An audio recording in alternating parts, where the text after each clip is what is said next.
La parole est à Monsieur Bertrand Sort. Président, mes chers collègues, j'associe notre collègue Grégory Galbadon, député de la Manche, à ma question. Monsieur le Premier ministre, dans moins d'une semaine s'ouvrira, porte de Versailles à Paris, le Congrès des maires de France. Moment très attendu de débat et d'échange entre les élus locaux de notre pays et le gouvernement. Maire d'une commune du département de la Manche il y a encore quelques mois, je peux vous assurer combien ce rendez-vous est important pour les élus locaux. Depuis plusieurs semaines, beaucoup parmi nous sur ces bancs, et à juste titre d'ailleurs, ont été sollicités par les élus de leur circonscription au sujet de l'accompagnement financier de l'État, concernant les crédits 2018 alloués aux collectivités locales, actuellement discutés d'ailleurs dans cet hémicycle.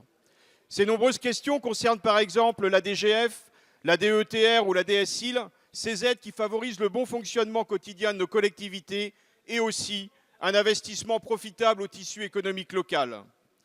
Les baisses récurrentes des dotations décidées par les deux précédents gouvernements depuis 2010 ont amené ces mêmes collectivités à renoncer à un certain nombre de projets structurants, voire à contre-cœur, à délaisser la culture ou la vie associative.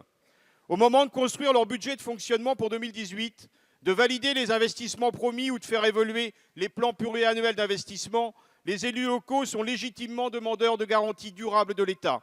L'inquiétude est palpable et des engagements forts sont attendus. Vous avez, Monsieur le Premier ministre, adressé il y a quelques jours un courrier aux 35 416 maires de France, courrier fort apprécié et particulièrement explicite, pour leur communiquer avec beaucoup de précision la feuille de route de votre gouvernement. Je tiens d'ailleurs, à travers cette initiative, à souligner votre souci permanent de pédagogie et d'explication sur la politique que vous conduisez. Pouvez-vous, Monsieur le Premier ministre, rappeler à la représentation nationale quelle est la position du gouvernement en matière de dotation à destination des collectivités territoriales? Merci, je vous en remercie. Monsieur le député, la parole est à Madame Jacqueline Gourault, ministre auprès du ministre d'État, ministre de l'Intérieur. Monsieur le Président, Mesdames et Messieurs les députés, Monsieur le député Bertrand Sort, vous l'avez rappelé, nous allons discuter ce soir même du budget des collectivités territoriales et je vous confirme que les concours financiers de l'État aux collectivités territoriales augmenteront de 300 millions d'euros. De même, les dotations d'investissement, la dotation d'équipement des territoires ruraux, la dotation de soutien à l'investissement local, DSIL, et la dotation pour la politique de la ville seront reconduites à un niveau exceptionnel, soit 1,8 milliard d'euros. Troisième point, la DGF sera stabilisée, comme vous le savez, à son niveau actuel, c'est-à-dire plus de baisse de la DGF comme les années précédentes ou comme il était prévu de le faire dans d'autres programmes électoraux.